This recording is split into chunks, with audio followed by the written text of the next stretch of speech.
Il y eut une fête des Juifs et Jésus monta à Jérusalem. Or, à Jérusalem, près de la porte des brebis, il y a une piscine qui s'appelle en hébreu Bethesda et qui a 5 portiques. Sous ces portiques étaient couchés en grand nombre des malades, des aveugles, des boiteux, des paralytiques qui attendaient le mouvement de l'eau, car un ange descendait de temps en temps dans la piscine et agitait l'eau. Et celui qui descendait le premier après que l'eau avait été agitée était guéri, quelle que soit sa maladie. Là se trouvait un homme malade depuis 38 ans. Jésus, l'ayant vu coucher et sachant qu'il était déjà malade depuis longtemps, lui dit « Veux-tu être guéri ?» Le malade lui répondit « Seigneur, je n'ai personne pour me jeter dans la piscine quand l'eau est agitée. Et pendant que j'y vais, un autre descend avant moi. » « Lève-toi, lui dit Jésus, prends ton lit et marche. » Aussitôt cet homme fut guéri, et prit son lit et marcha. C'était un jour de sabbat.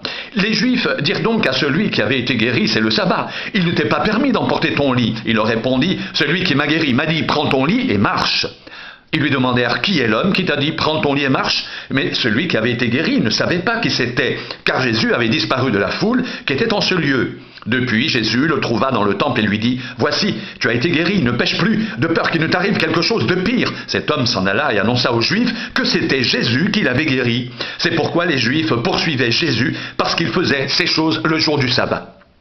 Mais Jésus leur répondit, « Mon Père agit jusqu'à présent, moi aussi j'agis. » À cause de cela, les Juifs cherchaient encore plus à le faire mourir, non seulement parce qu'il le violait, le sabbat, mais parce qu'il appelait Dieu son propre Père, se faisant lui-même égal à Dieu.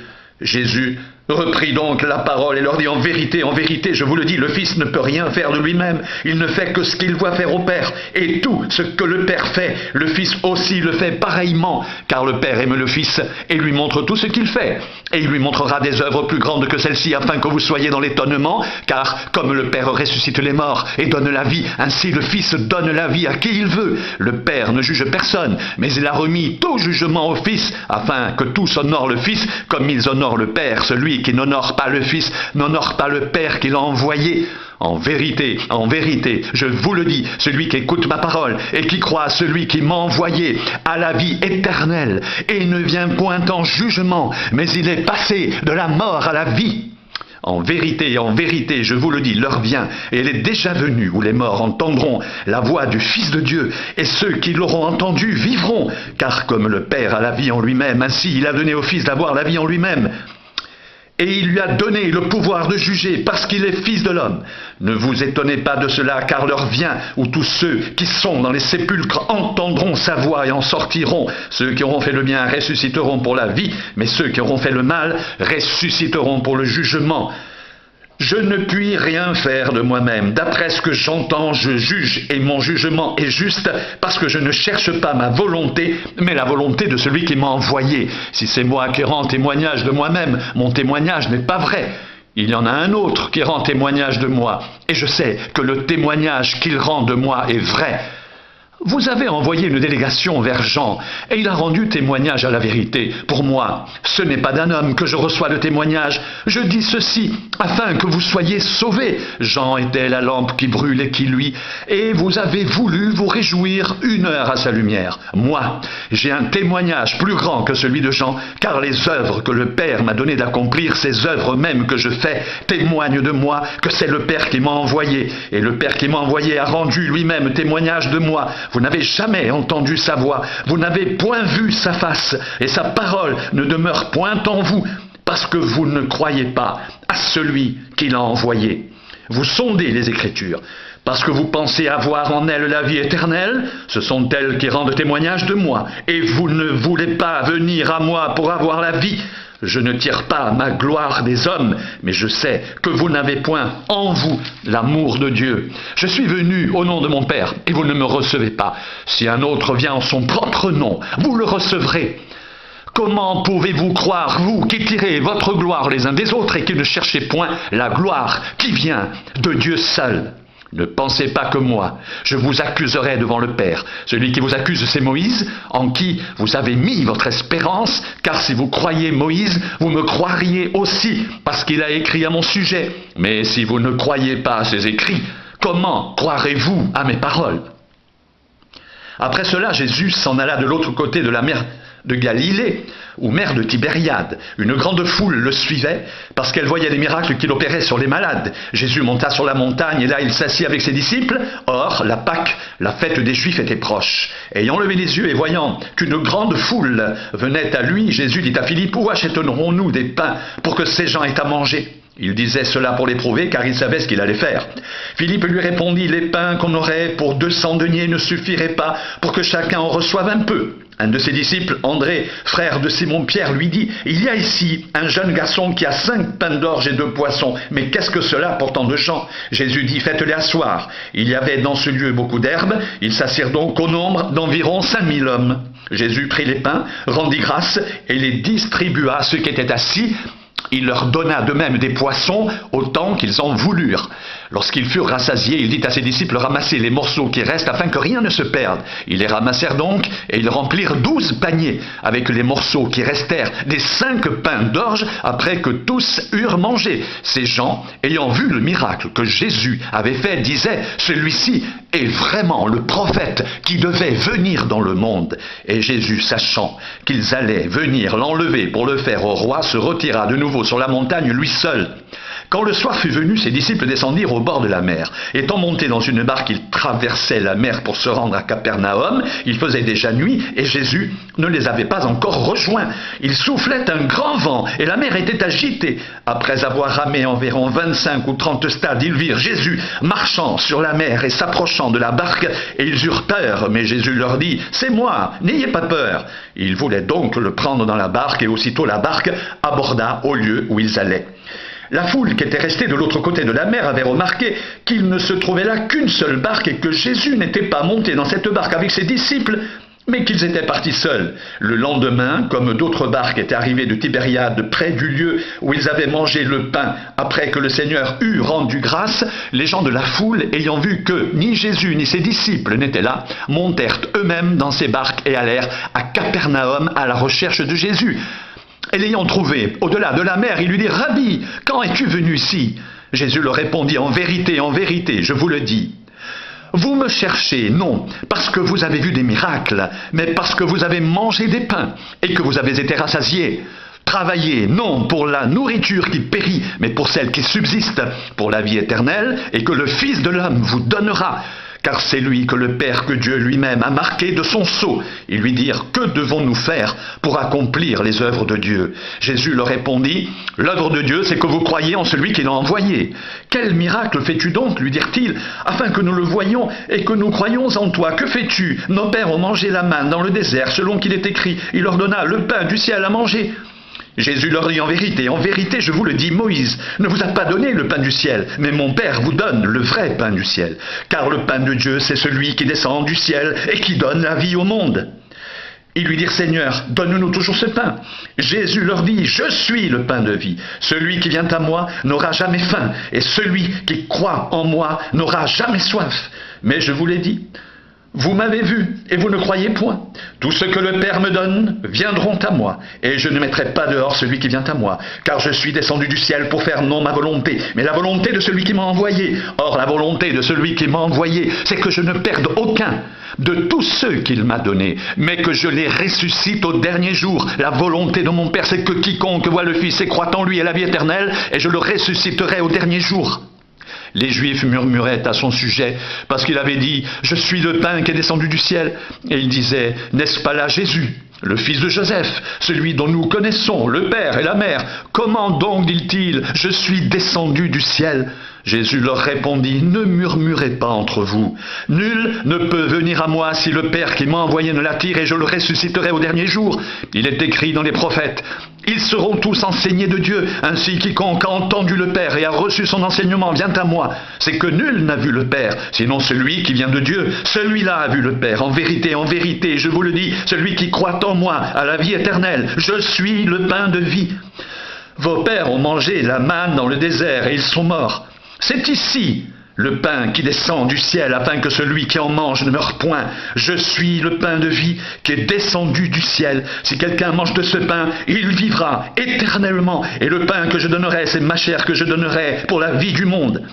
Là-dessus, les Juifs discutaient entre eux, disant « Comment peut-il nous donner sa chair à manger ?» Jésus leur dit « En vérité, je vous le dis, si vous ne mangez la chair du Fils de l'homme, et si vous ne buvez son sang, vous n'avez point la vie en vous-même. Celui qui mange ma chair et qui boit mon sang a la vie éternelle, et je le ressusciterai au dernier jour, car ma chair est vraiment une nourriture, et mon sang est vraiment un breuvage. Celui qui mange ma chair et qui boit mon sang demeure en moi, et je demeure en lui, comme le Père qui est vivant m'a envoyé, et que je vis par le Père. Ainsi, celui qui me mange vivra par moi. C'est ici le pain qui est descendu du ciel. Il n'en est pas comme de vos pères qui ont mangé la manne et qui sont morts. Celui qui mange ce pain vivra éternellement. » Jésus dit ces choses dans la synagogue, enseignant à Capernaum.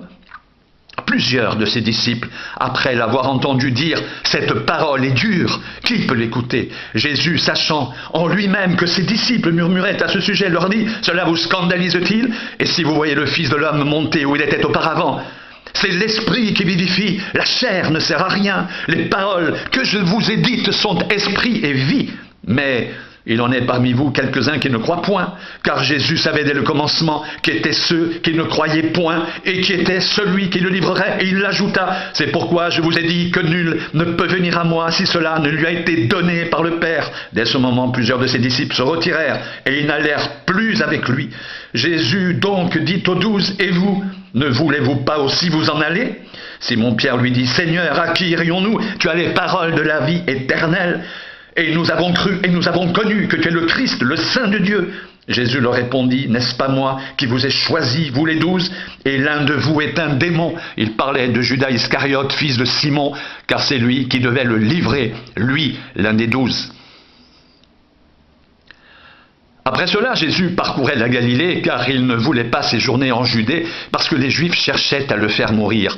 Or, la fête des Juifs, la fête des tabernacles, était proche. Et ses frères lui dirent, pars d'ici, va en Judée, afin que tes disciples voient aussi les œuvres que tu fais. Personne n'agite en secret lorsqu'il désire paraître.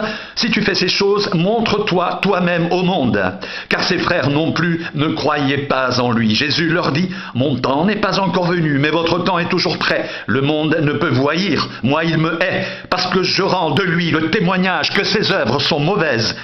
Montez-vous à cette fête. Pour moi, je n'y monte pas encore, parce que mon temps n'est pas encore accompli. Après leur avoir dit cela, il resta en Galilée.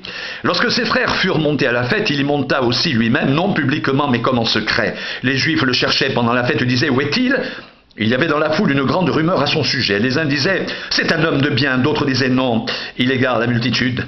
Personne toutefois ne parlait librement de lui par crainte des Juifs. Vers le milieu de la fête, Jésus monta au temple et il enseignait. Les Juifs s'étonnaient, disant « Comment connaît-il les Écritures, lui qui n'a point étudié ?» Jésus leur répondit « Ma doctrine n'est pas de moi, mais de celui qui m'a envoyé. Si quelqu'un veut faire sa volonté, il connaîtra si ma doctrine est de Dieu ou si je parle de mon propre chef. Celui qui parle de son propre chef cherche sa propre gloire. Mais celui qui cherche la gloire de celui qui l'a envoyé, celui-là est vrai, et il n'y a point d'injustice en lui. Moïse ne vous a-t-il pas donné la loi, et nul de vous n'observe la loi? Pourquoi cherchez-vous à me faire mourir? La foule lui répondit, tu as un démon.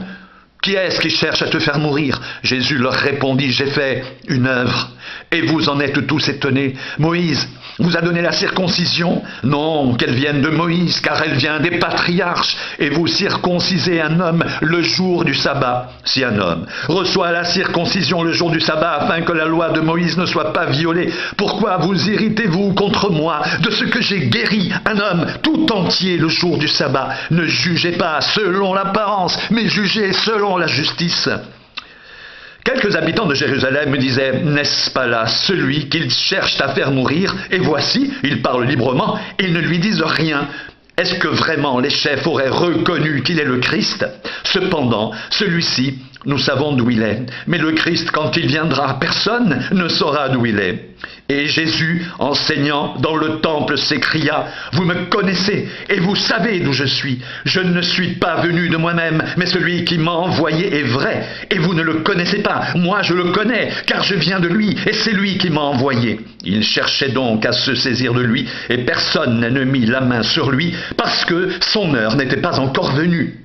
Plusieurs parmi la foule crurent en lui, et ils disaient, « Le Christ, quand il viendra, fera-t-il plus de miracles que n'en a fait celui-ci » Les pharisiens entendirent la foule murmurant de lui ces choses. Alors les principaux sacrificateurs et les pharisiens envoyèrent des huissiers pour le saisir. Jésus dit « Je suis encore avec vous pour un peu de temps, puis je m'en vais vers celui qui m'a envoyé. Vous me chercherez, et vous ne me trouverez pas, et vous ne pouvez venir où je serai. » Sur quoi les Juifs dirent entre eux, où ira-t-il pour que nous ne le trouvions pas? Ira-t-il parmi ceux qui sont dispersés chez les Grecs et enseignera-t-il les Grecs? Que signifie cette parole qu'il a dite? Vous me chercherez et vous ne me trouverez pas, et vous ne pouvez venir où je serai. Le dernier jour, le grand jour de la fête, Jésus, se tenant debout, s'écria « Si quelqu'un a soif, qu'il vienne à moi et qu'il boive. Celui qui croit en moi, des fleuves d'eau vive couleront de son sein, comme dit l'Écriture. » Il dit cela de l'Esprit que devaient recevoir ceux qui croiraient en lui, car l'Esprit n'était pas encore, parce que Jésus n'avait pas encore été glorifié.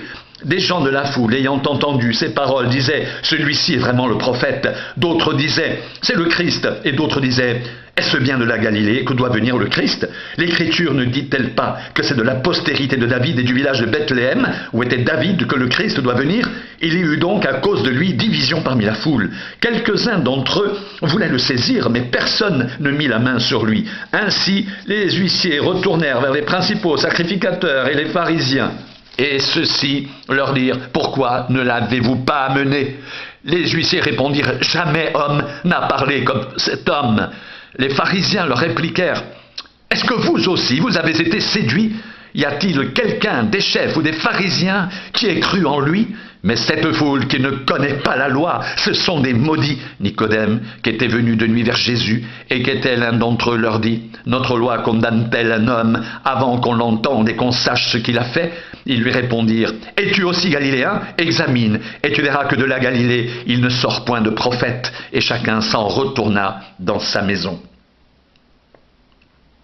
Jésus se rendit à la montagne des Oliviers, mais dès le matin il alla de nouveau dans le temple, et tout le peuple vint à lui. S'étant assis, les enseignait. Alors les scribes et les pharisiens amenèrent une femme surprise en adultère, et la plaçant au milieu du peuple, ils dirent à Jésus, « Maître, cette femme a été surprise en flagrant délit d'adultère. Moïse, dans la loi, nous a ordonné de lapider de telles femmes. Toi donc, que dis-tu » Il disait cela pour l'éprouver, afin de pouvoir l'accuser. Mais Jésus s'étant baissé, écrivait avec le doigt sur la terre. Comme il continuait à l'interroger, il se releva et leur dit « Que celui de vous qui est sans péché jette le premier la pierre contre elle. » Et s'étant de nouveau baissé, il écrivait sur la terre. Quand ils entendirent cela, accusés par leur conscience, ils se retirèrent un à un, depuis les plus âgés jusqu'au dernier, et Jésus resta seul avec la femme qui était là au milieu. Alors s'étant relevé, et ne voyant plus que la femme, Jésus lui dit « Femme, où sont ceux qui t'accusaient? Personne ne t'a-t-il condamné ?» Elle répondit « Non, Seigneur. » Et Jésus lui dit « Je ne te condamne pas non plus, va et ne pêche plus. » Jésus leur parla de nouveau et dit « Je suis la lumière du monde. Celui qui me suit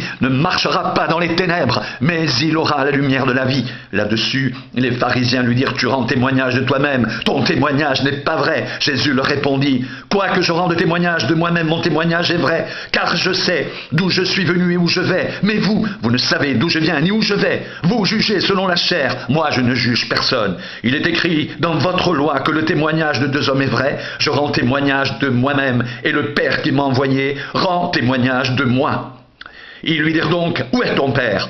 Jésus répondit « Vous ne connaissez ni moi ni mon Père. Si vous me connaissiez, vous connaîtriez aussi mon Père. » Jésus dit ces paroles, enseignant dans le temple au lieu où était le trésor, et personne ne le saisit, parce que son heure n'était pas encore venue. Jésus leur dit encore « Je m'en vais, et vous me chercherez, et vous mourrez dans vos péchés. Vous ne pouvez venir où je vais. » Sur quoi les Juifs dirent « Se tuera-t-il lui-même, puisqu'il dit « Vous ne pouvez venir où je vais ?» Et il leur dit « Vous êtes d'en bas, moi je suis d'en haut. Vous êtes de ce monde, moi je ne suis pas de ce monde. C'est pourquoi je vous ai dit que vous mourrez dans vos péchés, car si vous ne croyez pas ce que je suis, vous mourrez dans vos péchés. » « Qui es-tu » lui dirent-ils. Jésus leur répondit « Ce que je vous dis dès le commencement. J'ai beaucoup de choses à dire de vous et à juger en vous, mais celui qui m'a envoyé est vrai. Et ce que j'ai entendu de lui, je le dis au monde. » Ils ne comprirent point qu'il leur parlait du Père. Jésus leur dit donc « Quand vous aurez élevé le Fils de l'homme, alors vous connaîtrez ce que je suis, et que je ne fais rien de moi-même, mais que je parle selon ce que le Père m'a enseigné. Celui qui m'a envoyé est avec moi, il ne m'a pas laissé seul, parce que je fais toujours ce qui lui est agréable. » Comme Jésus parlait ainsi, plusieurs crurent en lui.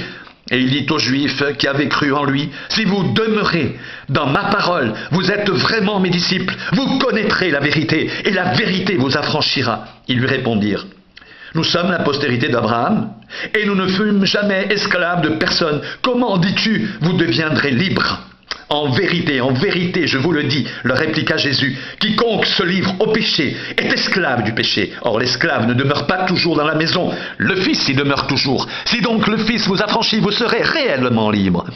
Je sais que vous êtes la postérité d'Abraham, mais vous cherchez à me faire mourir, parce que ma parole ne pénètre pas en vous. Je dis ce que j'ai vu chez mon Père. Et vous, vous faites ce que vous avez entendu de la part de votre père. Ils lui répondirent, notre père c'est Abraham. Jésus leur dit, si vous étiez enfant d'Abraham, vous feriez les œuvres d'Abraham. Mais maintenant vous cherchez à me faire mourir. Moi, qui vous ai dit la vérité que j'ai entendue de Dieu, cela Abraham ne l'a point fait. Vous faites les œuvres de votre père. Ils lui dirent, nous ne sommes pas des enfants illégitimes, nous avons un seul père, Dieu. Jésus leur dit, si Dieu était votre père, vous m'aimeriez, car c'est de lui que je suis sorti et que je viens. Je ne suis pas venu de moi-même, mais c'est lui qui m'a envoyé. Pourquoi ne comprenez-vous pas mon langage ? Parce que vous ne pouvez écouter ma parole. Vous avez pour père le diable, et vous voulez accomplir les désirs de votre père. Il a été meurtrier dès le commencement, et il ne se tient pas dans la vérité, parce qu'il n'y a pas de vérité en lui. Lorsqu'il profère le mensonge, il parle de son propre fond, car il est menteur et le père du mensonge. Et moi, parce que je dis la vérité, vous ne me croyez pas. Qui de vous me convaincra de péché si je dis la vérité? Pourquoi ne me croyez-vous pas? Celui qui est de Dieu écoute les paroles de Dieu.